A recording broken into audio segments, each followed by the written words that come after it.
Alright guys, my name is Mr. Bitter. I'll be bringing y'all the map of the month finals between Phoenix and DDE very shortly. Sit tight, don't go anywhere. We're going to play some sounds and we'll be back with some games in just a little while.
All right, as much as I would love to let that delightful song finish, it is time for us to get started.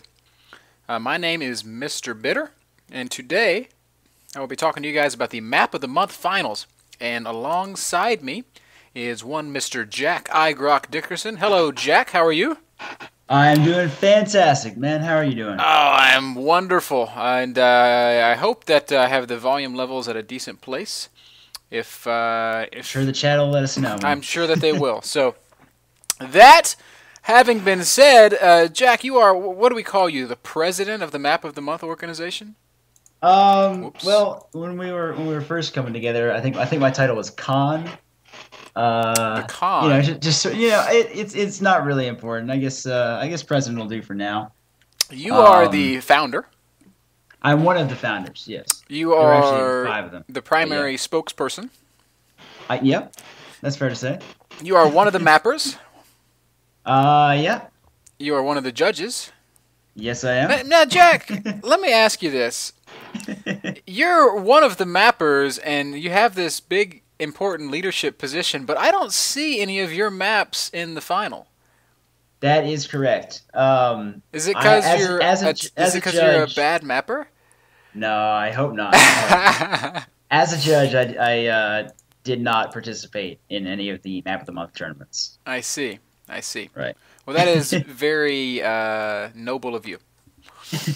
Now, Didn't feel like it was fair. yeah. So we're talking about the Map of the Month finals, and all these people in chat are scratching their heads like, "What is the Map of the Month?" And I'll say that the finals that we're talking about are actually a tournament that is played on maps that are chosen by you guys, and the games that we'll be looking at tonight are between DDE and Phoenix. So those are going to be exciting, amazing, intense, action-packed games. I hope, and but that aside, can you tell us a little bit about just your organization? Tell me about what is Map of the Month. Where did y'all get started? What is your goal? What is it that y'all are trying to achieve in terms of the mapping community inside of StarCraft? Well, we started out way back in like September, all the way back when StarCraft was brand new, and we realized that getting publicity for custom maps that like Team Liquid members had made was going to be very difficult. So we decided, why not throw our own tournament? Because no other tournament is going to want to use our map pool. So why not throw our own tournament, invite a bunch of top players, and see who we can get, and that way we can get the Team Liquid community maps played with a lot of get some publicity for them. And Awesome. so that idea kind of kept rolling, and we worked on it for a couple months. And in January, we had Map of the Month #1. Uh, and actually, let me check really quick. Just, uh, just want to check one thing.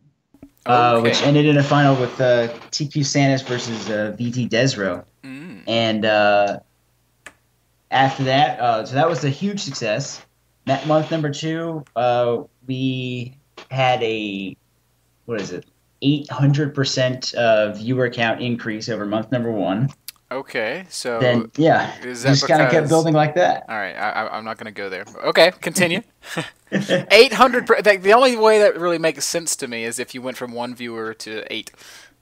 No, we went from what would it be? It was like a couple hundred to 16,000. All right. And then month 3 we went to 40,000 and just kept growing in popularity, stuff like that. And as it's gone on, we've gotten better and better maps, and better and better mappers. We're really proud of them. So then for month #6, we took the past 5 best maps that we had, Mhm. the best map from each previous month, and we had a grand final. We used our cumulative map pool, invited a ton of good players: DDE, Spanishiwa, Doro, Phoenix, Mhm. a whole bunch of other people that I'm forgetting. And yeah, so here we are today, man. Awesome. Uh, so I'm stoked. I know that we've got these maps to kind of show off to these fine folks. I don't want to spend forever breaking down each and every map, so I'm just going to Right. go through the 5 final maps so that people can see them, and then we'll just jump right into the games. Uh, I guess now I should also go ahead and note we're going to be joined by Poke Bunny today. Chill's not able to join us, so Poke Bunny's going to come in and cast. This is a TVZ final, so I think it's appropriate that we have a Terran. Should we go ahead and bring him on the call, or do you want to go through the maps first? Let's go ahead and bring him on. I don't think he might not have seen all of them in Rock detail. and Rizzle. Am I right? That sounds good, man. Whatever you say. All right. And as soon as you figure out how to operate your Skype. Wait 1 second. Yeah. Hey. Oh. Hey. All right. Poke Bunny, are you there, man? Hello, how are you today? Poke! What's up? What's up, buddy? How you doing? I'm excited to be here to cast alongside my little buddy Poke Bunny. Okay. So we are going to be casting a TVZ between Six Jacks DDE and Rain Phoenix. Should be pretty awesome. Yep. How did I know that I was gonna? You know, as soon as you told me I was gonna cast this, I'm like, I bet DDE is in the finals. If there's $100 tournament around, DDE is probably in the finals. That's pretty true. It's pretty true. I mean, really, like DDE's everywhere, man. He's a really great player. He's really solid. He doesn't lose to players worse than him very often at all. So he's pretty much always around the top of those smaller tournaments. The question is Phoenix a player that's worse than DDE? Ooh. Well, yeah, I guess so. I mean, I think Phoenix definitely has obviously the potential to take down DDE, and I haven't seen as much of Phoenix's play as I have of DDE's. So I think it's really going to depend on Phoenix's kind of reaction to DDE's builds, because that's a lot of what about TVZ is about, is just knowing when to make the right stuff. Because if you can read the Terran well, then it's really pretty easy to just get ahead in the macro game and go into the later stages of the game with a big advantage. Right. Like if you just drone at the perfect times and stuff, it's really just going to depend on Rain Phoenix's ability to react and read DDE. Cool.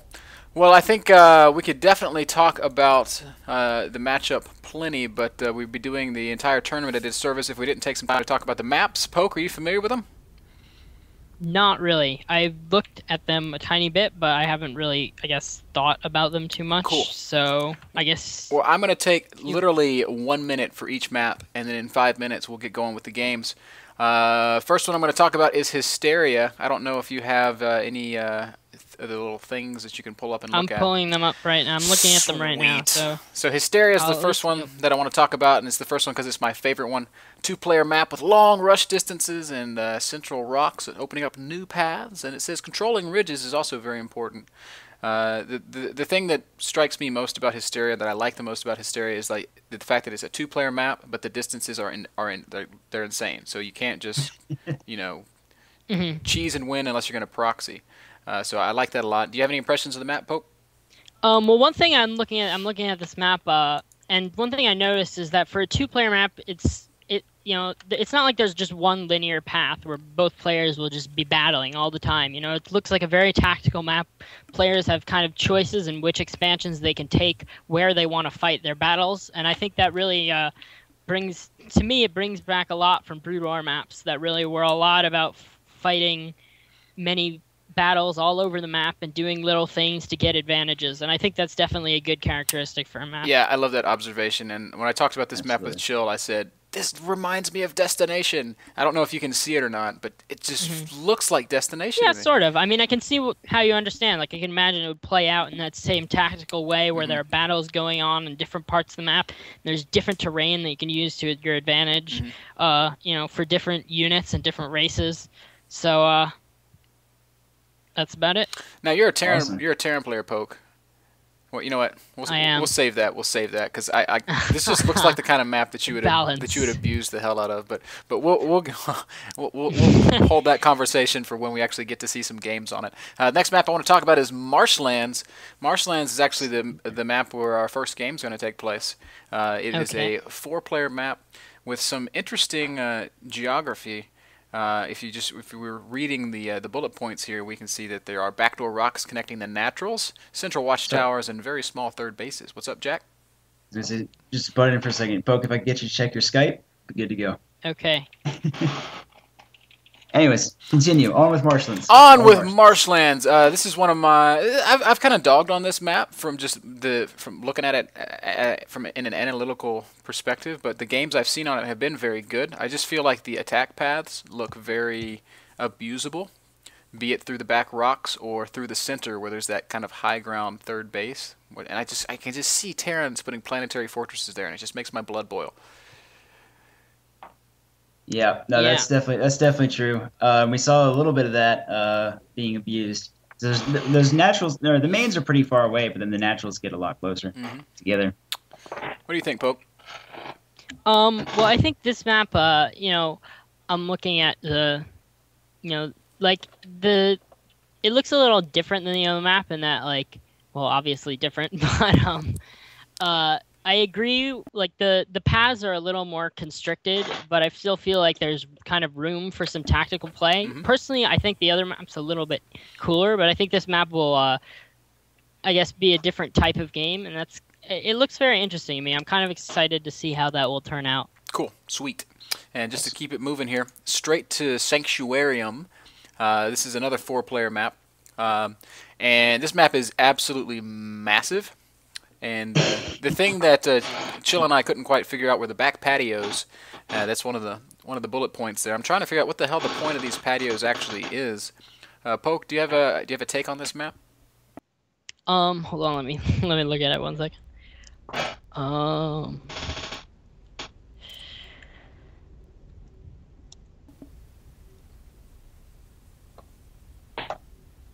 Well, I'm not actually really sure, how they could be used. I mean, it looks like a kind of thing that, they had on Metalopolis with that little back area that you can just kind of do some stuff in. I guess it's just to make it a little more interesting as far as, hiding stuff or playing mind games with your opponent. I mean, I don't think it's going to affect too much directly gameplay-wise. I mean, I can see some nice drops going up there overlooking that third base, I guess. Maybe that's the fourth base. Some base, whatever base is there.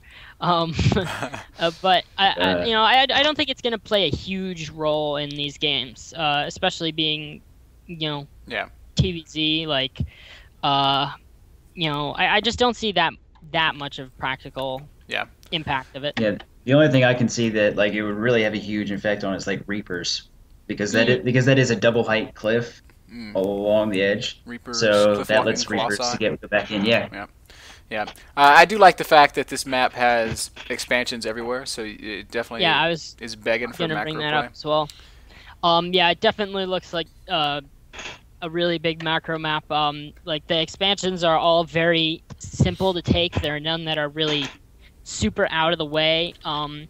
It still leaves you room in choosing what expansions to take, but there are so many of them that it's just inevitable that people are going to take expansions, and the game is going to just keep going unless somebody kills the other. This looks like a really good map to me. It looks like a fun map. I do like the feel of it. So we're going to jump right into the next one, which is the Crucible. Now, Crucible is a map that I was actually really critical of because I just look at it and I'm like, oh my god, I never want to play against a Terran here because I'll never get a third base. Go ahead. No, you first. Okay. Well, to me this map looks... I guess I understand where you're coming from. I also think that this map will be a little bit of more unique play. I feel like there are a lot of ways you can kind of use the terrain, and I think a lot of people will have different takes on this map, I guess, if we were to see it play, get played a lot in tournaments and stuff. That seems like there would be a lot of unique ways that you could play this map. The expansions are kind of laid out in a weird way. Yeah. There isn't an obvious attack path or obvious expansion path, but they are there. But it definitely seems like there are multiple ways to play this map, and I think that's a good trait a map can have. Yeah, I will say this. My first impressions of this map were, wow, you'll never get a third, but after watching games on it, it's big, it's long, it's deceptively big. So, I mean, it does allow for macro, and in one regard, because of the distance between expansions, it really makes counterattacking a viable option for Zerg players. And so I like that. I like that. I don't know how. I mean, counterattacking is okay in ZVT, but planetary is bad. I think that. Yeah, I think counterattacking here on this map looks like it would play more of a factor in ZVP, especially with the styles we've been seeing a lot lately of the very heavy roachling counterattacks and just getting that drone count really high and just making a lot of stuff and throwing it in different areas of the map. I really feel like that could be very effective on this map. You know, as I said, there are a lot of different attack paths, a lot of different expansions, and you know, the Zerg player in that kind of situation could really make use of all of them while shutting down the Protoss. I think this would be a pretty good map for Zerg versus Protoss, but that's not what we're talking about today. Nope, not at all. You so smart, Poke. You think everything that I think. So, all right, last map that we have to talk about is the 18th. This is one of my favorites. It looks so pretty. Looks cool. Oh my god. It looks like a golf course. Yeah, man. Like, it actually looks like a golf course. It really is that way? Is that that's what it's supposed to be? There's even a flag down in the middle on the green. Oh my god, that's funny. Is that like a watchtower? Nope. No, it's not. Oh, that'd be cool. If there's a flag that was a watchtower, that'd be pretty sick. They've got some unique watchtowers, and I think it was a dual site. I think that's the one with the red warp gate watchtower. Those are kind of nifty.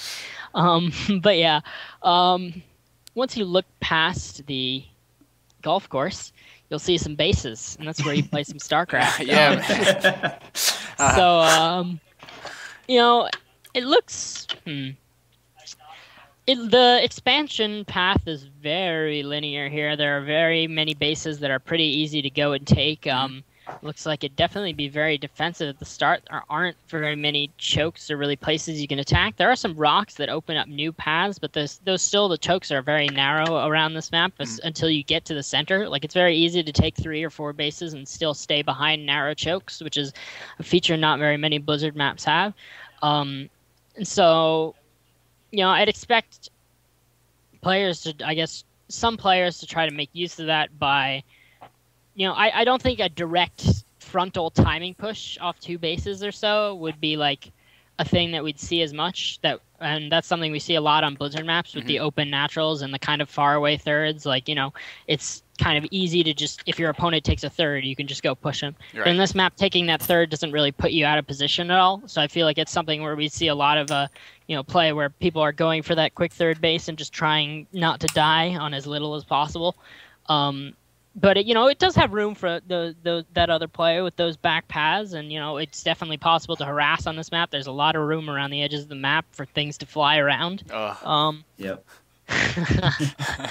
There's also, I don't know if you can see it from the overview, into the natural, in between the natural and the main, there's these little ramps that go up to the natural that are blocked by rocks. So if you knock those down, you can sneak in some nice pushes. But you have to go through the rocks, and your opponent will be on pretty easy 3 base. All right. Yep. So Poke, I love your analysis. You want to just go ahead and jump into the first game? I am in that game. All right. Well, I'm loading it up right now, and I'm just going to pause it. If you'll just kind of chill on 000, and we will start it up together. I am chilling. This is on. This is on Marshlands. Yep. Yeah. So I like this map. Is pretty unique. It's really got kind of a very weird, curvy feel to it to me. I feel like there's going to be a lot of kind of moving around the map and fighting for army positioning. I think army positioning is going to be really key here. There are a lot of paths and a lot of ways you can engage an army on this map. A lot of different units might be effective. I can see Mutalisks working out here. I can also see, Infestors, tanks. A lot of things can work out here, and I think it's just going to depend on how the players choose to use these map features to their advantage. Awesome. I can't wait to see it. You ready to fire the bad boy up? I am in the game and paused at the start. All right. Well, let's go ahead and hit play in 3, 2, 1, and play. All right, so we've got Zerg in light blue, Rain Phoenix spawning on the left side of the 9 o'clock position, and 6 Jacks DDE at the bottom in blue Terran at 6. Yeah, man. You're pretty good at this, Poke. I can see perhaps a casting career for you in the future. I've done a bit of it before myself, but never got into it for a long period of time, I guess, but I always thought it was fun. Yeah, it is a good time. So the first thing I want to point out here, especially in these positions, is the attack path through the rocks in the natural. This really feels a little bit like Typhon Peaks to me. and I don't like dealing with that push. It's a little bit of a longer distance, so I think it's more manageable. Yeah, it is. But at the same time, when you knock down those rocks, that push comes so fast. I'm not so sure how I feel about it. Well, I can see where that's coming from, but at the same time, I also feel like that other path, alternative path, is kind of, it's not as out of the way as it is on Typhon. Like on Typhon, you really see, it's all about that path. Like the Terran will just continue pushing through that path, and there's very little the Zerg can do other than just take other bases and kind of delay the Terran as long as possible. On this map, I don't have quite that much of a feeling. I mean, I feel like the Terran wouldn't be as urgent to push through that pass. There is that kind of that other spot in between, like hard to describe, but like there's a way to flank them, even if they're going through that back path. There's like a third adjoining way. Yeah, I see exactly what you're saying. Okay, and I think that will come into play if the Terran just choose to go for that kind of slow push. And so, they'll be able to be delayed significantly just to draw the game into the later stage. So I actually think what's more likely here is I actually think this map would be pretty strong for some sort of 2-base timing push, just because the way the map is set up, the third, as in a lot of Blizzard maps, it kind of leaves you vulnerable to a well-positioned army. Like you can't really cover your natural and your third with a well-positioned army and just hold both at the same time. Right. And so some sort of 2-base timing push from the Terran might be effective against that. And we'll see how. I guess we'll just see how it plays out. Yeah, I agree. And one thing that I like about this map as a Zerg player is the way that we have this high ground behind the natural. It feels like a lot of old Brood War maps where you have a place that you can actually maneuver your mutas while being extremely annoying and still managing to do damage.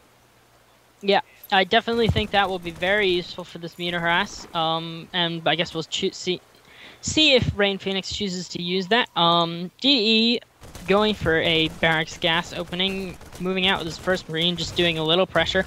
Looks like he's going for a Reaper expand here, getting that Reaper out, just doing a little harass with what he's got to keep the Zerg down with that hatch first. But it looks like we'll be going into at least a 2-base macro game. DD, interestingly, putting on a factory right away on that tech lab after expanding. Yeah. So I'd expect to see some Blue Flame Hellions.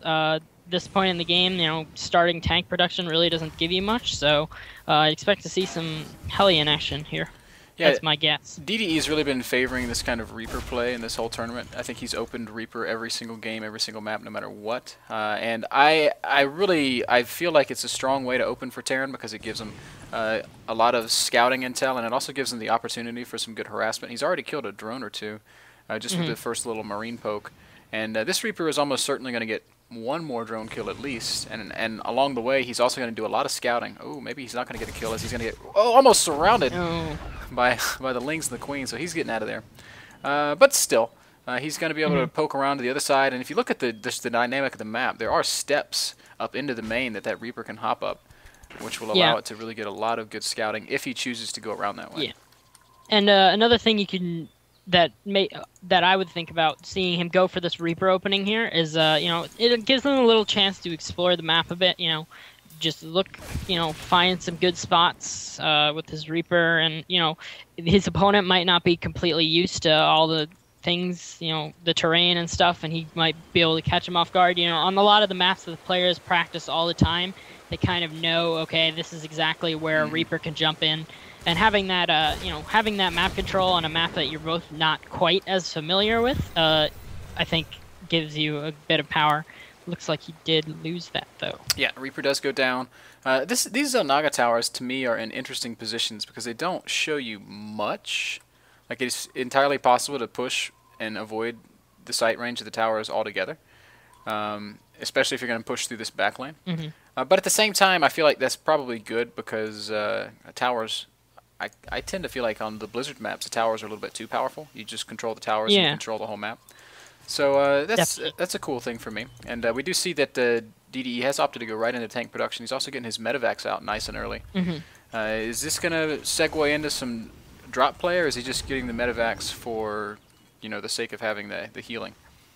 Well, this is kind of an interesting choice of opening to me from DDE. It kind of says, okay, I want to go and do a macro game. I don't want to let you do exactly what you want, so I'm going to do a bit of drop harass, but I'm not really going to try to kill you right now. You know, he looks to be building up towards this kind of later 2-base timing push, where he's going to have a bunch of tanks and then a higher Marine medevac count. You know, he's not going to have as many Marines as he might have, but he'll be able to, you know, have a better composition army around, you know, 10, 11 minutes, and really be able to make a dedicated push with that. But he's not gonna really be going for any sort of big push before then. Yeah, and he is trying to drop, but not a whole lot coming of it. I think Phoenix's build is extremely interesting, as he has just made a 2-base. He's basically saturated 2 bases, and he's like mass upgraded Zergling. No lair Baneling. as well. Yeah, no lair. So he's just like he's really. This is gonna be maybe like a +1 Baneling bust. I don't know. I mean, it really looks like something you might see against Protoss a bit more to me. I mean, maybe with some roaches in there against Protoss, but like the kind of the feel of this style seems a little bit more like something you'd want to do against Protoss. I think it'll be very interesting to see how this works out. He's holding off the drop play fine. He hasn't really lost anything thus far. And I actually think this is going to turn out favorably for him. You know, he's gotten his macro really going. As long as he gets, you know, some kind of tech up before DDE makes that timing push, he should be okay. But at the same time, this lack of lair still at 10 minutes does still worry me a little bit. Yeah, super late lair, and DDE doing such a good job of babysitting that dropship, keeping most of his Marines alive, and at the same time, Phoenix doing an equally good job of averting any real damage. +1 is finishing, and with it, the lair will start. And just now, Phoenix is adding the next 3 gases, going straight up to 4 gas. And we can see he's back to droning finally, as these Lings are just running around the map, getting a lot of map control, and I'm kind of enjoying. It's a lot of Zerglings. Yeah, I'm enjoying the game of keep away these Marines are playing with all these Zerglings. It'll be interesting to see if Phoenix does choose to go for a bust. He is making 26 more Zerglings right here, and the drone count is even between the Zerg and the Terran, even though the Zerg is on 3 bases. So the Zerg is kind of a little behind in economy here, so yeah. I think he should be expected. I'm kind of surprised to see how many links he made, really. And look at how exposed this natural is to the ramp. This is the first time I've actually noticed this. Normally you see, like, naturals, they're tucked away from the ramp, but this natural is right at the top of the ramp. If Banelings were to come up, the first thing they're going to hit is the refinery. So that could mean that DDE's basically overexposed here. Lair is done, Spire starting, Baneling speed starting, +1 carapace starting. So Phoenix not really showing. I mean, it looks like he wants to just play Ling Bane Muta. He's got so many Zerglings. Yes, so, he does. 122 of them. I don't understand. Oh my god. I'm not really sure what, like, I've never seen someone really play this style before. Like, I think it'd be really interesting to see what he does with the Zerglings, because really, I mean, making this many Zerglings, he's got to do something with them. Yeah, but, I do agree, and I don't think DDE has enough Marines, though, because the Lings, he could oh, he's going to counter with the Lings. He's going to go right into the natural, and the Lings are going to immediately, I guess, surround, kind of, the bunker. All the Marines are going to die. DDE is going to have to either base trade or go back, and it looks like he's turned around. He's coming back up to try to deal with these Lings, but God, he's taking so much damage, losing a lot of SCVs. The Lings are actually up into the main, and they're going to get into the main mineral line. And right now, DDE is just kind of scrambling to clean this up. He's in damage control mode. Yeah, you know, I guess this is something I kind of expected to see. I mean, when you make this many Lings, you really have got to do something, you know, some interesting play with them and really just make them do damage while they're still useful. But at the same time, you know, I really feel like kind of surprised that DDE didn't expect this a little more, seeing so many Lings in such a late layer. I'm not really sure how much information he got on the amount of Lings or when the layer coming. Oh, Banelings in the main. Sorry, Poke. Oh my god. Oh my god! So many SCVs are going to die there. Oh, DDE is all the way down to just 8 SCVs, so all that remains for him here is to push. So everything I just said, ignore it, and the game's over, pretty much. DDE either has to kill him, or the game's over. Yep. I mean, sorry for not picking up on that right away. I was just like, okay, these Lings are cleaned out. I'm not looking anymore. Yeah, he hit like 6 Banelings, and oh my goodness, they were nasty. Oh my god, yeah, I saw the end of that. It looked like some serious carnage. Phoenix is going to move in with a lot of Zerglings, and here come the Banelings, and DDE basically is forced to run back to his base, and running back to your base when you have 8 SCVs doesn't really work. So he's just going to leave the game. GG. So Phoenix knocking it down in game 1. That was kind of a like you were saying. That's an odd style. Just saturate 2 bases, make 150 Zerglings, and then start counterattacking. Yeah. You know, as I said, it looks like some kind of style that you normally see in ZVP, but I think he made a good use of that. Good use of those Zerglings, obviously. But I'm really surprised that DDE didn't kind of expect something like that, seeing so many Zerglings. I mean, maybe he didn't see the Zerglings until he got countered, but really, I mean, just seeing that, it just seemed like very weird to me. Like, if I was a Terran, well, I am a Terran player. If I saw someone do that to me, I'd just be kind of like, I'd be very confused, but at the same time, I'd be very, I guess, cautious about that kind of counterattack or some sort of, all-in. I'd really expect them to really do something. Yeah, just basically never leave your base, slowly take a third, drop harass like he was starting to do. And I see what you're saying. I think DDE did make a mistake pushing out when he did, but well, I mean, hats off to Phoenix. That was cool, and he made it work. So bizarre and effective, just pure Zergling. Yeah. I really, although I kind of regret that the game didn't go a little bit longer, just because I would like to see how Phoenix would play that opening into the mid game. Yeah. I really feel like, he obviously definitely knows what he's doing if he's going for that opening in this match, but I'm very curious about what exactly he would do in the mid game after that kind of opening. Or what his thoughts are on how that play will work out eventually. Yeah, I am as curious as you are, and unfortunately, I don't think we will ever have the answer. Yeah. But I've got this next game loaded up. How about you? I am just getting into it. Okay, here I am at the beginning. All right. Well, let's go ahead and on the golf course. Okay. Are you paused? Yeah, I'm ready. Well, let's go ahead and hit play in 3, 2, 1, play. All right. I'll let you take it away, Poke.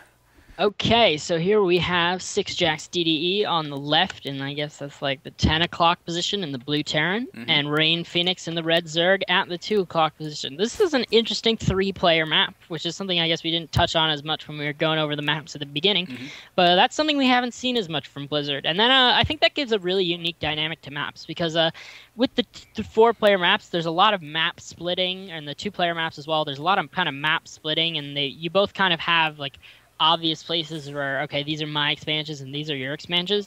But on this map, past the first 3 or 4 bases, it's kind of, it's kind of a free-for-all. It's going to be a lot of positional play, fighting over these bottom bases in the later game. And pretty much if the game does go into like a 30-plus minute game, I think we'll definitely see them fighting over those bases while still trying to go at each other in the front. So we'll see some interesting tactical play in a long game on such a 3-player map. I think something that's really noteworthy is how far away the Zerg's gold is from Terran. I have to wonder if Zerg could get away with like taking his 3rd base at the gold, because it doesn't really seem like Terran can punish that. I mean, he could. I think it's it looks like a nice, that he could take his 2nd base there. Like, if this was a Blizzard map, that probably would be your 3rd. But yeah, I see what you mean. It's definitely doable, but then it would be really up to DDE to kind of abuse that in some way. I feel like he would really he'd go, oh, you're not taking the obvious base. I need to do something about that. Or maybe he could just, I guess seeing as this map does give you 4 or 5 bases in a pretty direct expansion pattern, he might just say, okay, well, even if you take that gold early, I can just, also take my 3rd early, and we'll just see who plays better. Right, yeah. Also kind of interesting is the way that, like, Zerg is expanding away from Terran just naturally, and that feels great for Zerg, but what is a little bit nerve-wracking is the fact that Terran is naturally going to be expanding into Zerg. So, like, as Terran pushes, it's going to become harder, as Terran expands, it's going to become harder and harder for Zerg to really attack him. Because I'm envisioning planetaries at this gold, planetary at the 3rd. That's really gonna. He might not put a planetary at the 3rd, but if he were, 3rd I don't think is quite as necessary. Yeah, but I just feel like attacking into Terran is gonna be really difficult here for Phoenix, and I'm really curious to see what he's gonna do to, I guess, allow him to get at the heart of the Terran infrastructure. Well, I think definitely we can expect to see, you know, either some sort of Mutaplay or Broodlord. I mean, Infestors and then quick Broodlords. Like, you can't really just stay with a completely ground-based army on this map for too long, I feel, for the Zerg, because as you said, attacking into the Terran here is going to be extremely difficult. So he's just going to have to kind of prepare for that in advance and not just go, oh, he has 5 bases and I can't attack him. What do I do now? Right. He's going to have to kind of start thinking about how he wants to play out that later game if it gets there at this point. Yep, totally agree. And we can see that DDE is opting for what looks like a Hellion opening. He's just going to go basically Reactor to Factory and then expanding on the low ground, so feeling very confident there. And of course he'll be safe because Hellions will deal with any lings that are coming out of Phoenix. I would, you know, DDE scouted this one gas opening. I feel like when you scout one gas openings as Zerg, you can just kind of go roaches and put yourself ahead. I would like to have seen something like that, but it looks like Phoenix is going to be content to just sit on speedlings and make drones. Interesting that he also, you know, he hasn't made those roaches, but he also hasn't made any spine crawlers at all yet. And I'd be interested to see if DD is able to punish that with the Hellions, or if Phoenix pulls some good micro and kind of manages to minimize the damage. I mean, the Queens and the Speedlings can hold it off a bit, but I'd be surprised to see these Hellions do no damage at all. Looks like there could be some action going on here. Yeah, there's going to be 4 Hellions for sure. I don't know if he'll make any more than that. Oh, the first 2 already in the natural. I totally missed that. LOL. Yeah. So these Hellions going at the drones. The Harvester count is now evened up at 23, and the Terrans got that natural almost done. So the Terrans definitely, you know, feeling kind of content with how this initial Hellion harass went. I was kind of surprised to see Phoenix like just completely not doing anything like to stop that. I mean, oh my God, so many slow lings. Oh, the pain. This is awful. So yeah, I'm really surprised that. I mean, this opening is not quite as common as it used to be, but I mean, still, it's been a pretty staple opening for a long time. I mean, I'm really surprised that Phoenix isn't more prepared for it. Yeah, I think if you scout one gas from Terran, you have to in some way prepare for Hellions, even if it's just a single spine crawler there. You're gonna be okay, and you know, I think, like you said, it's surprising that Phoenix allowed it to do as much damage as it did. I mean, DDE has killed 6 drones, and he still has Hellions in play. He could easily kill more, but Phoenix does have enough speedlings out to challenge them, especially on creep. I mean, it's not like Phoenix is unbelievably behind or anything, or that he's, you know, like, it's just something that you kind of don't expect to happen in this kind of game. I mean, it's just something that you see people will be ready for. You know, you see this thing happen, and you know that people are generally ready for it. Right, I mean, DDE probably doesn't really expect to do that much damage with these Hellions, and that's probably why he made, you know, up to 8 now.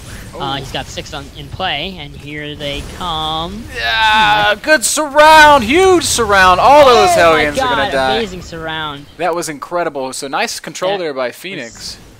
And excellent for Phoenix. Yeah, man. So DDE is just continuing to produce Hellions, and we can see back in his base, he's actually thrown down 4 racks with Tech Labs. So we're going to see some sort of heavy Marauder Hellion pressures. This is something that... This is almost something I did on one base in beta. I know. This is like old school, bringing it back. But this is still a very powerful timing.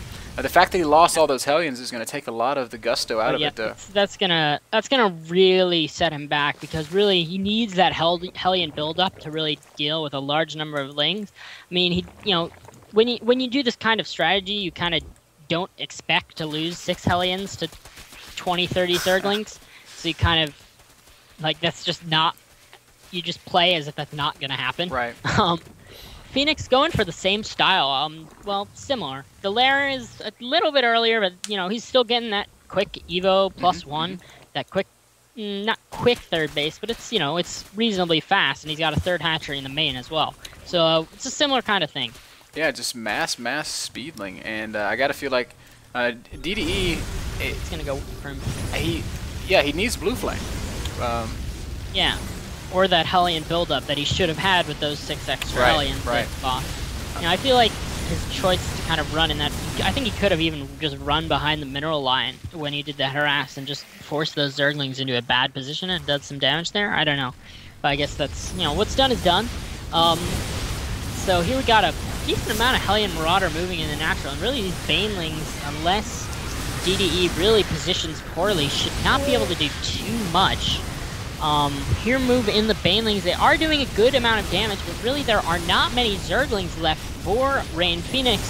And DDE is, he's continuing to move in. It doesn't look like Phoenix is dead yet, but I would be very uncomfortable if I was him. Yeah, Phoenix is definitely in trouble here. He's lost a lot of units. He invested heavily in Banelings. They didn't really kill anything, and now he's starting to lose a lot of drones. He does have 30 Zerglings that are about to pop, but I think he's going to lose his natural almost certainly, and I'm really questioning his ability to defend this at all. Yeah, I really think, I'm not sure if DDE used this only because he saw that kind of opening from Phoenix in Game 1, but I definitely think this is something that I would consider against the kind of play that Phoenix is doing. I mean, the Hellion Marauder composition really is strong against pretty much everything Zerg on the ground. So he is doing a lot of damage here. The worker count is pretty even. The base count is now, I guess, technically even. And DDE continues to pour units into the natural, and he's still doing more damage, Phoenix is definitely not in good shape. Yeah, Phoenix has taken a huge amount of damage, but somehow, miraculously, it looks like he's going to hold here.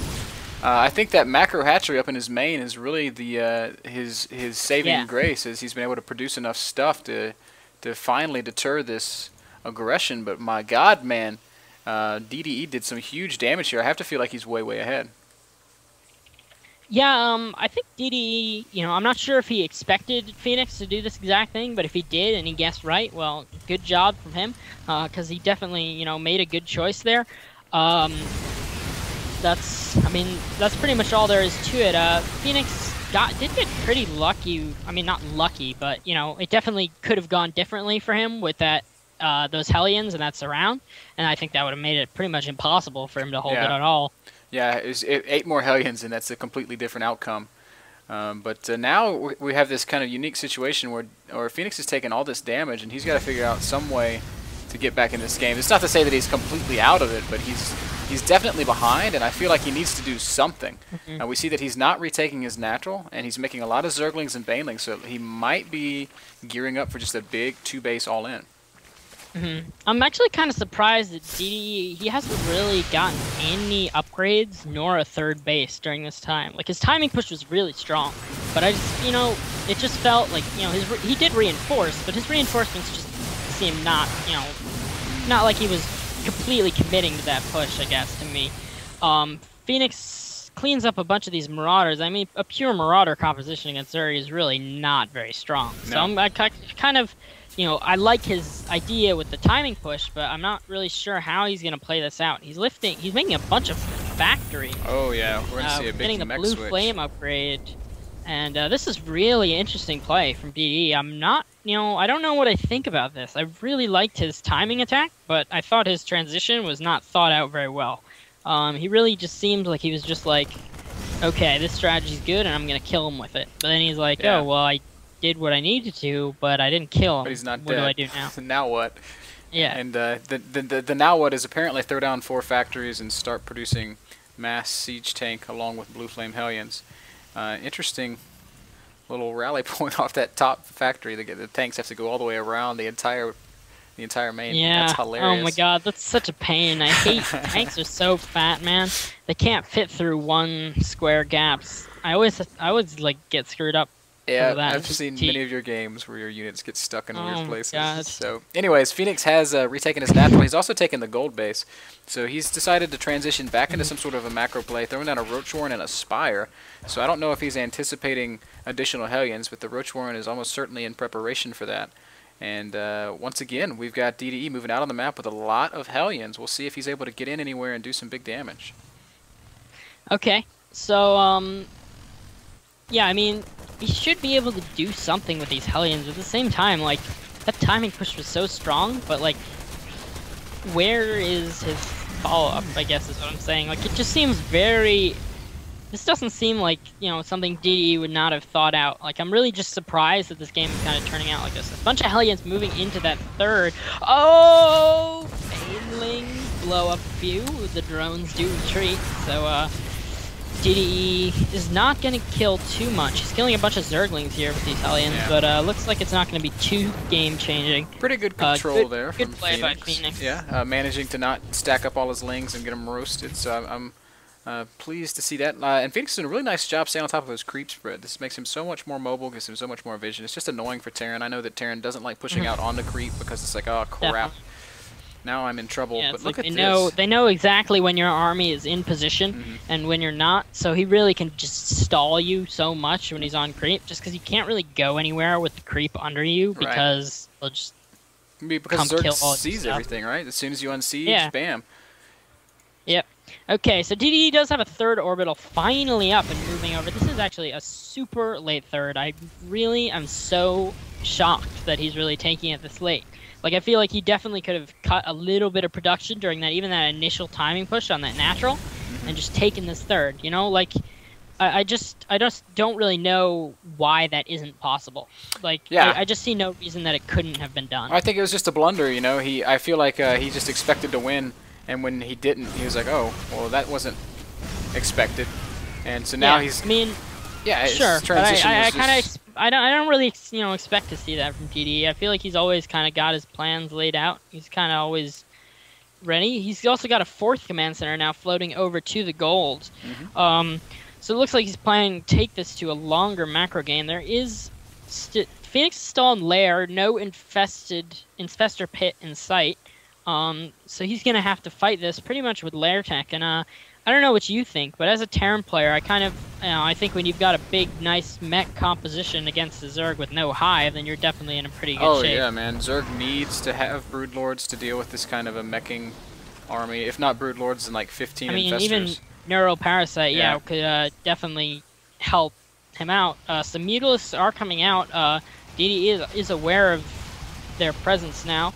He's got 3 Thors on the field. Probably will produce a couple more. He's not producing Marines like at all anymore. Like he's completely not producing Marines. Like he's just gonna have to fight these mutas with only Thors. And you know, I guess that's a good investment. Thors and Turrets. So this is an army composition I'm starting to see a little bit more of. Like pure mech was around for a little while, and then people decided it's bad, and now I feel like people are doing it again. Just tank Hellion Thor. I don't think it's particularly good, but I mean, what's your take? Why would DDE do this?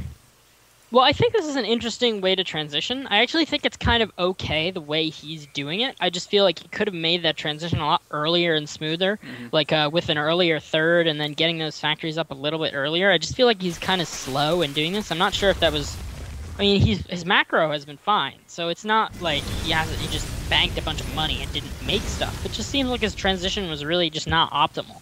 I don't know how you feel about it. I just feel like whatever he did in between his timing push and taking that third was just not what he should have been doing. Yeah, I think maybe... I feel like that's really completely holding him back here. Slow down one of those factories and get your command center sooner, certainly. Like, he put himself way ahead, and then he just stopped getting ahead. You know, he just started building units and stagnating. And that allowed Phoenix to catch up and even propel himself past DDE. And I feel like Phoenix now is the one that's kind of commanding this game with like this mass Zergling, Roach, Baneling army. He's got his energy upgrade finishing up for Infestors, and his Hive's going to be done soon as well. So I mean, DDE has taken frankly, he's just taken too much time, and now he's going to come through this little gap, and he's going to get smushed by about 900 Zerg units.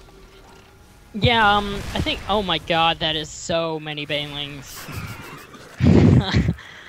Here come, like, okay, 71 Banelings are now out on the field, and DD, you know, actually, I didn't really notice as much as earlier. These chokes are really small, actually. Big counter back into the main of the Terran. Counterattack into the natural with the the Banelings! So annoying.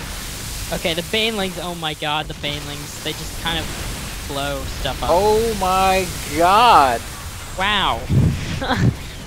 So what's the counter to siege tanks? Baneling. What's the counter to Thors? Baneling.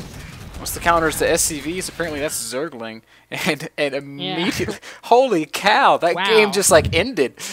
What the hell happened? Yeah, you know, I know I said it many, many times, but I really feel like DDE's fault was just, he just simply just didn't do anything. Like after his opening. Like he opened with this really strong 2-base timing push that I thought was really good and really cool, but then he just didn't do anything. Yeah, I totally agree. He got ahead and then he just stopped, and like it was like I can't put myself in his brain. It's like It's like that Yeah. moment when you're like, oh shit, I don't know what to do, and then it just stayed that way for so long. His third was super late, and then Hmm. the mech transition, like I said, it's questionable. Like I think if you're gonna mech, it's viable as kind of like your overarching game plan, right? But Yeah. it's still kind of But it like didn't a seem like you had that yeah in mind. yeah because he opened up the Hellion Marauder, and it didn't feel like a smooth transition to me. Not at all. But holy Um, smokes, Phoenix, man, he likes his banelings. yeah. And really, the other thing I think about DDE is like not even the transition was a bad idea. It just feels like he didn't think it out. Like he didn't seem like he knew how to make this transition properly. Like, I mean, it was a great counter to his strat. It really, to me, I'm not sure if this is what it was, but to me, it just looked like DDE said, "Oh, I know how to counter this thing with something I used to do in beta once in 100 games," Hmm. and then he did it, and then kind of did what he wanted to, but he's just like, okay, now I'll make mech. I agree. It didn't feel quite right. You know, it's like if you're gonna mech, Yeah, then mech, but don't open up one way. Cause like, well, I mean, what the whole premise of mech is build a big ass army and go win. yeah, And to do that, you really have to dedicate a lot of time to getting that big ass army. And yeah, what really ended up happening there was he opened up one way and then tried to go take that time to build a big ass army. And by the yeah, time he had done so, Phoenix was maxed with what 90 banelings. yeah. So it was like 75 or so, I think. Whatever it was a bunch. And I also think like one of the concepts of mech is kind of making a cost efficient army Hmm. and supply efficient army, and you're not really trading units a lot. You're kind of just trying to build a bunch of stuff and kill them. But the way DDE's opening is he's trading a lot of units to get ahead. But when you mech, if you're trading units to get ahead, you're actually kind of even because if you are, even if you're on 2, 3 bases, you don't have an army, and it takes so long to build a mech army of any consequence that it just you just can't do anything. Yeah, yeah, I actually Okay, agree completely with that. So you ready for game three? I am. I have it loaded up, and this is on the map that I don't know the name of, which is no, no, no, no. Yeah, you had it. I had it. Is the Crucible? Yeah, Okay. it's Crucible. So let's go Yeah, ahead and yeah. This is the Crucible. It looks a little different than it did in the preview, but I guess I can see yeah, it now. Never mind. let's get fired up here in 3, 2, 1, play. All right, so we have Six Jacks DD in the blue Terran at the 11 o'clock position, and Rain Phoenix spawning as Red Zerg in the bottom right Yes, sir. 5 o'clock position. And I know you want to talk about the map some. So what do you see, bro? Well, again, this map is really interesting. The expansion layout feels kind of like, Feels weird, doesn't you it? know, it just feels like it'd be weird to take bases. Like, if I was a player, I'd just be like, why take bases? I just want to just go kill them. Just save myself the trouble. Um, it's just a little uncomfortable. Like I feel like this is the kind of map that I want to play a lot on before kind of going into a late game situation on this map. Just because the expansion layout just seems like you'd have to play in kind of a weird way Hmm. to make it work. And not that that's necessarily bad. I mean, I think promoting new styles of play and definitely make people think about the maps is definitely a really cool thing that maps can do. But at the same time, like I feel like these players might be kind of tempted to try to just not do that. Yeah, yeah, yeah. I'm really curious to see how Phoenix opts to play this because, Yeah, like, getting to 3 bases feels really hard. But at the same time, if you take one of these he's bases, been making so many Zerglings yeah, though. that's, I don't that's even know if true, it and that gives him matters. so much mobility. And Yeah. also, if he takes one of these weird like corner bases, like the like way out here in the what is this 7 o'clock and Yeah. 2 o'clock, Mhm. or even the gold bases, this is so far off the attack path that Yeah, like it really is. for the Terran army to go all the way down there, he has to cover so much ground and also leave his main kind of exposed for so long that I don't Yeah. know. And interesting, DDE is going to try to 2-racks here. I don't think I like this choice Interesting. because this is such a Yeah, long map. I don't know. Yeah, it is very long distance as well as Phoenix is actually going for a pull first, a speedling expand. Well, not a pull first gas for a speedling expand. Or I would guess it's a speedling expand. Could be a 1-base play. But I think that actually is kind of lucky for DDE because I really don't feel like he'd be able to punish a 2-racks that well on this map, Like, I just feel like this is the kind of map where, you might do a little harass to a 2-racks, but you wouldn't really be even, I feel like it'd be easy to hatch first here because it's so long. Yeah, I agree. But that's why I think DDE got a little bit lucky. I mean, now he can just kind of expand, shortly after the Zerg and be pretty even if he just chooses to do so. But, I feel like if he was forced to do damage with his 2-racks, I'm not sure if he could quite pull through. Yeah. Looks like he's hiding this SCV maybe to make some bunkers later. And these Lings of Phoenix are finally out. They're just looking around, making sure there are no bunkers going up. And maybe he'll start a stockpile of bunkers down there, because as everyone knows, bunkers are actually money in the bank. That's right. You can just That's right. salvage them, and then they give you your money back. Yeah, except they aren't actually free anymore, so they aren't quite money in the bank. I thought they accrued interest. Oh, that'd be kind of special. If you just hit a bunker and it took no damage for a long period of time, and just more money when you salvage it. That'd be incredible. Like if you didn't use a bunker, it would just give you extra money if you salvaged it. So look at DDE. He's going to build one bunker like 900 miles away from the hatchery. What is he going to do here? Just bunker push? Kind of like that, actually. Just because against the speedling opening, you really have to be very careful when you're bunker pushing, because if you get surrounded in a bad spot, your pressure's over, and you basically can't leave your base for the next 2-3 minutes. Okay. And the way he's doing this is it's pretty risk free. He knows he can force a bunch of Lings here, and that's basically all there is to it. Phoenix is very far away from getting a spine crawler up, so he actually should be able to do a good amount of damage here. And this actually looks good for DD. I really like this just because he's doing it in a safe way. He didn't try to overcommit to that bunker rush by moving out right away and making a bunker in an obvious place. He just tried to do it in a way that he knew was safe and that he could do damage. Okay. He really does have to stop rallying these Marines. He is now, because yeah, reinforcements are on the map. LOL. getting nommed all over. And command center and 2 gases are also going up in DD's main. The double gas has now finished, so it looks like he's kind of going to go into some pretty standard play, and he's up 5 workers now. I actually think this is really good situation. He's put himself so far ahead with this, and oh my god, Phoenix is going to lose every one of his Zerglings here. Oh, DDE is doing so much damage. Oh my god. And, the other bunker finishes. Oh my god, and he gets the Marines. Oh. What's Phoenix gonna do? I think he's just gonna die. Holy smoke! This is really well controlled by DDE. That's pretty incredible. He might just kill the hatchery here. On the production tab, Phoenix is forced to build 14 more Lings. He's gonna be, even if he defends this, he's gonna be infinity behind. Yeah, I mean the 14 Lings look like he's gonna, should be able to clean that up without losing the natural hatchery. But if you look at the worker count. If Zerg is down 8 workers, Terran's got the second CC finishing, the second orbital finishing right now, building 3 more barracks. He's kind of set himself up for the mid-game. Man. And you're kind of on 18 drones. That was disgusting. Doesn't look very good. You know what? That just proves what I've been saying all along, Poke, that 2-racks is entirely OP. The cool thing about 2-racks that really just makes Terrans keep coming back to it again and again is that no matter what the Zerg does, if you do it right, then you should be able to get at least in an even game. And that's really the power of the 2-racks opening and that's why I think it will never truly go away, just because it's a safe opening that never puts you behind. Never ever ever puts you behind. It shouldn't. I mean, if you just screw it up, it can, but if like you said, if you play it right, it should never put you behind. I completely agree with that, and that's why I think it's completely freaking broken.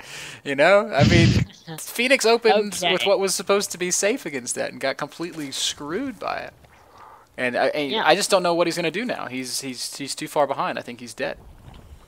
Well, he's got this 3rd hatchery going up in his natural, and it looks like he's going to play kind of like he did before. He's got that Evo Chamber and Baneling Nest. DD is making an interesting choice. He hasn't actually moved out to his natural yet. I feel like once he gets 1 or 2 tanks with siege mode, he should be able to do that pretty effectively.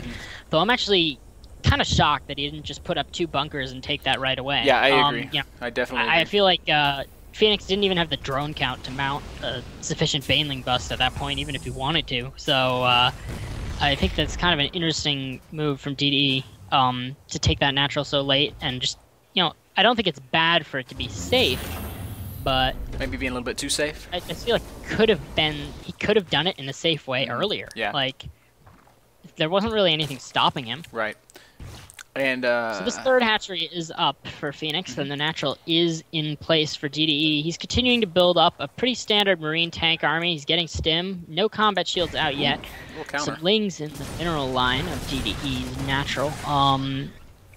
Out on the field now for Phoenix, 25 lings, 39 drones, and yeah, DDE definitely is ahead in both the army and the income. So he should be in good shape. I feel like this is definitely a position DDE would be very comfortable in. He's gotten into his standard mid game. We shouldn't see any major just moments of confusion like last game where he's gotten ahead and he doesn't know what to do. I mean, this is a thing that Terran wants. This is the position that Terran wants to be in, like, all the time. Yeah, one little blunder. DDE's been supply blocked for quite a little while. Oh, no, and he just pushed out. Now he's going to get countered and lose a bunch of SCVs. And that we did touch on this, talking about the map a lot. This is very counterable. Oh my god, DDE, what are you doing? Go. Oh my god. So if there was any way for Phoenix back into this game, this is it. DDE opting to just trade. He's going to lose most of the stuff in his main, but he's going to be running into a lot of lings and banelings. Now he does have basically tank marine with stem, so he's in a good position to deal more damage here, but I feel like Phoenix could really hold. The third hatchery is just going to, I think he can kind of trade armies here, and then the third hatchery will let him build more stuff. And that's pretty much what's happening. Like, it looks like they're going to trade. Okay, they aren't even going to trade. Rain Phoenix is just going to kind of be like, I won the game. What are you going to do about it? DDE, why would you do that? His army was just a few steps away. Yeah. I really feel like he's just been not thinking things through completely this game, Like, that first game, he really didn't consider the impact of those mass lings and think about what does that mean for me? What should I be doing? Second game, he just kind of didn't think through his own strategy enough. And this game, that's just a bad decision and just bad preparation.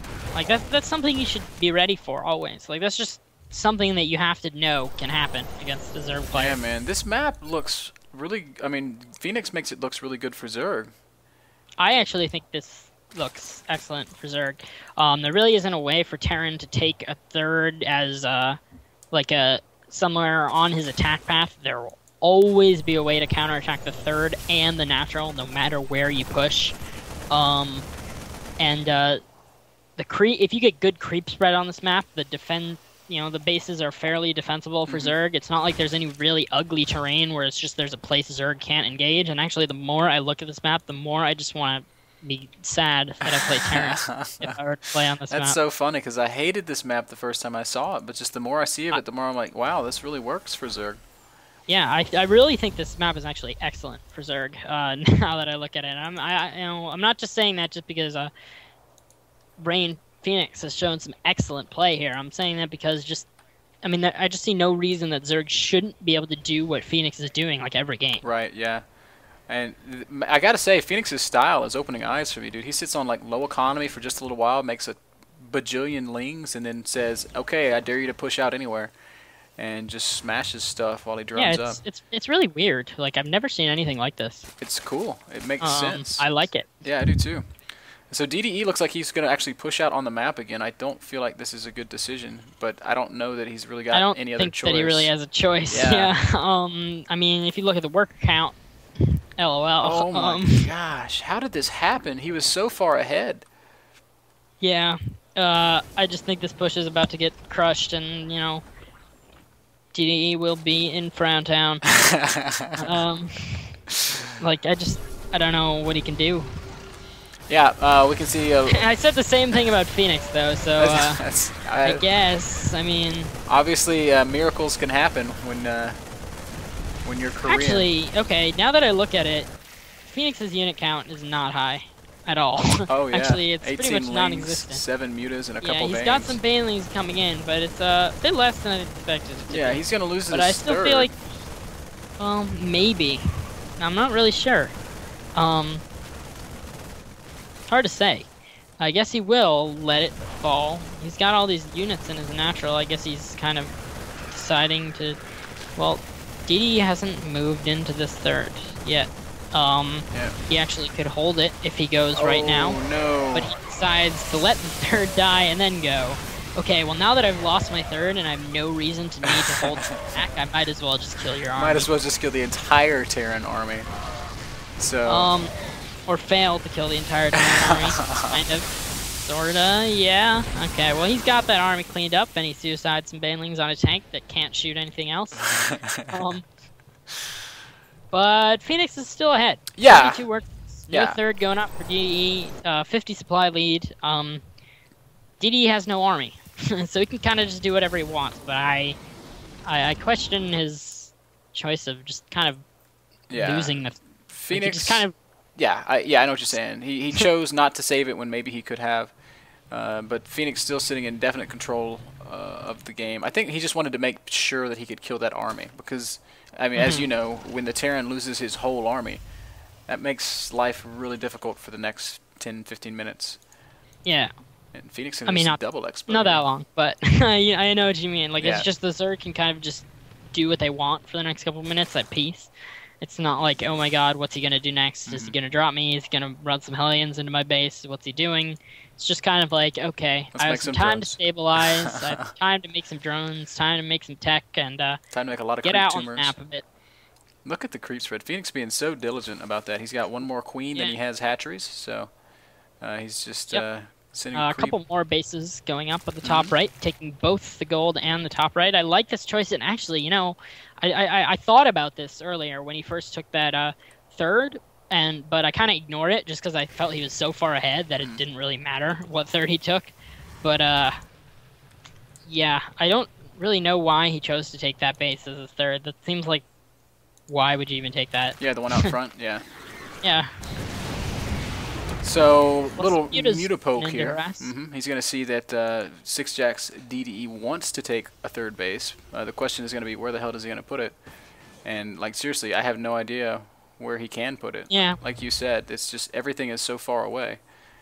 So, there is a drop materializing here for DDE. If somehow Phoenix fails to notice it, I guess it could be an opportunity back into the game, but I think these mutas are making a beeline for it, and I'm not sure that medevac is going to belong to this world. Okay, well, DD sees a Zergling. It's just like, you know what, this isn't worth it. I don't want to lose all my units. It's like a plane crash, man. It's like you're submitting willfully. You're like, you know what, you guys should die in a plane crash. And really, when you want to win the game, that's not really optimal. You don't want to just tell your units to die in a plane crash. So DD moving these units across the map still, you know, he might be able to do nothing with them, but you know, we'll see. His army is moving across the map. A sort of scary Marine tank Thor army, but you know, it's not like really scary. Like, what am I gonna do now? Well, Phoenix but it's like already, I need to pay attention. Phoenix has already shown us that you can counter everything with banelings. And I feel like that's what he's gearing up to do. 70 Zerglings and 46 Banelings. Yeah. So he should be okay. These Banelings do have the speed upgrade, right? They didn't during one of the battles, but I'm assuming they do. Okay, so this should be no problem for him then. He kind of just...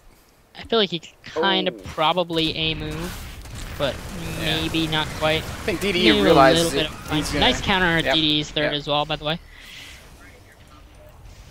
So, no, mutas. So DDE, I think, realizing how that was not a favorable position for him, just contenting himself to knock out some of that creep and then back up and secure that third base. But now I feel like DDE's... Phoenix is on 4 bases. Yeah, Phoenix is on 4 bases, and DDE's like... Now he has to kind of choose where he wants to defend. I don't think he can really defend everything. And wow, Phoenix is just going to attack move right into all these tanks. Oh my god. Banelings, counter stuff.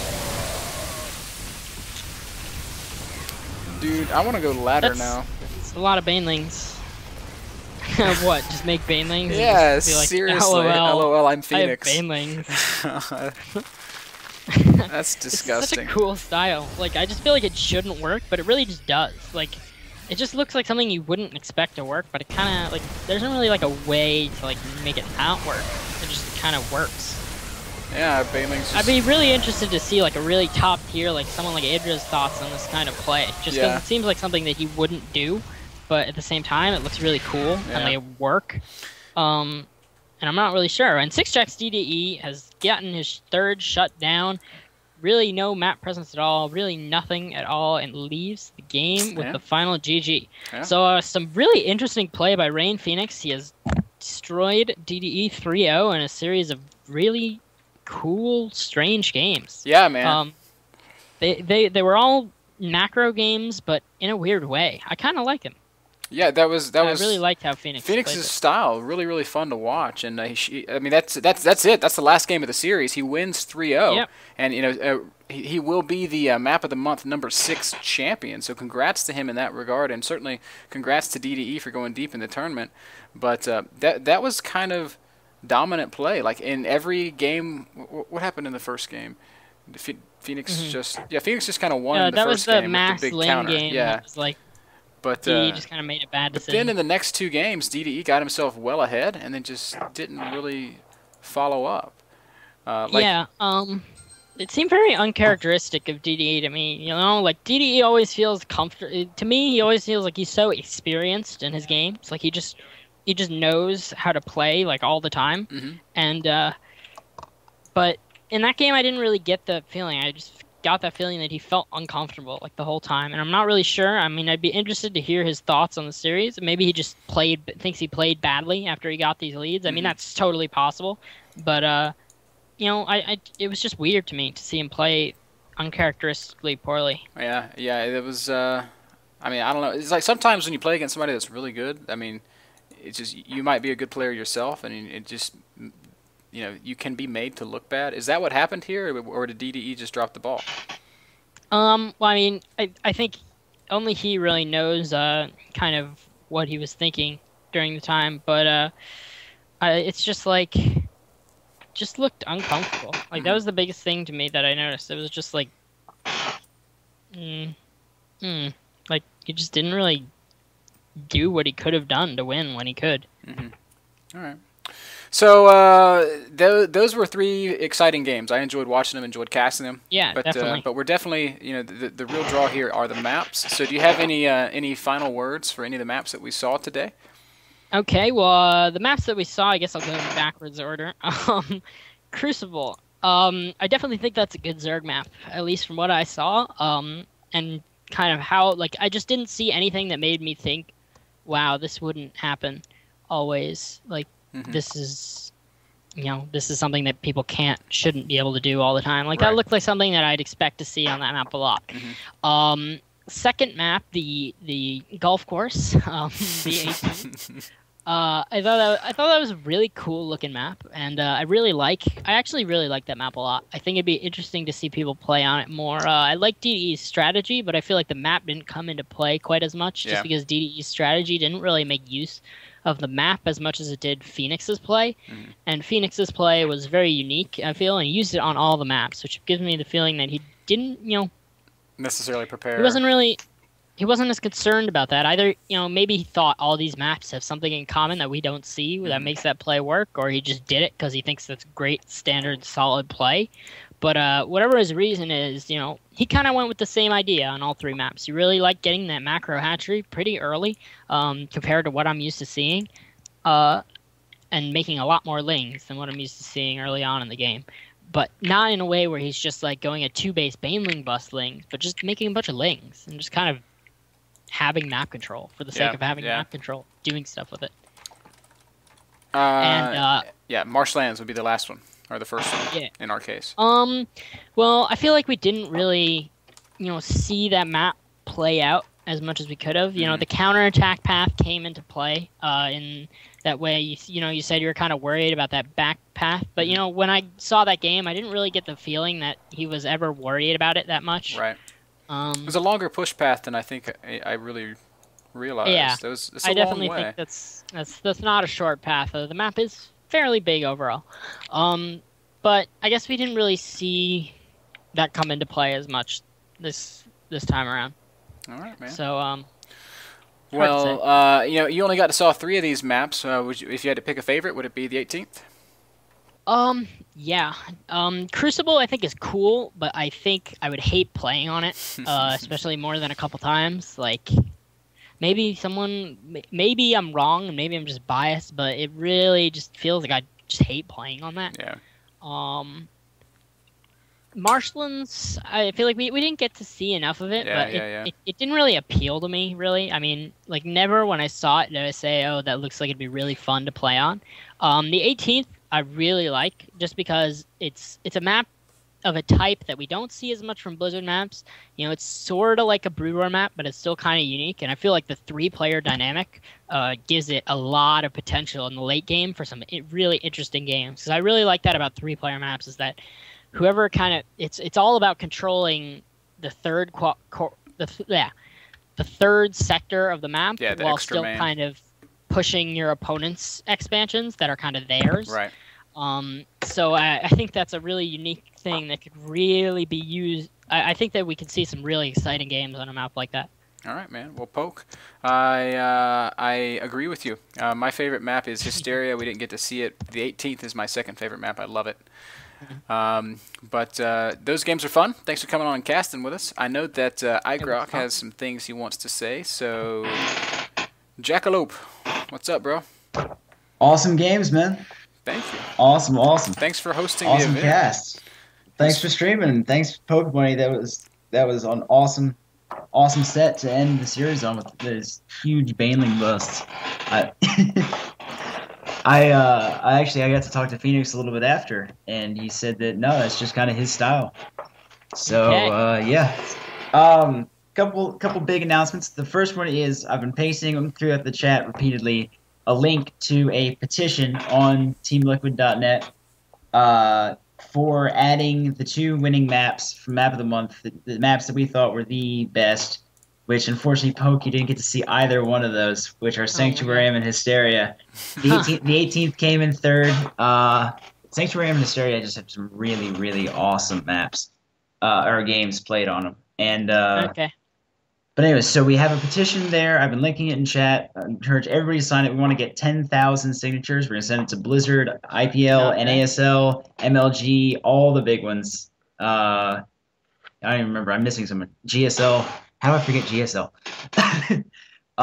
So I encourage everybody, please go sign that. Map of the Month will be coming back next month with more epic maps from Team Liquid. And we're partnering with PlayXP, the Oh wow. Korean forum. Cool. Ellis Prime, might know him from Yeah. all the Maps. a lot of the GSL maps. Is actually coming on as a judge for Map of the Month.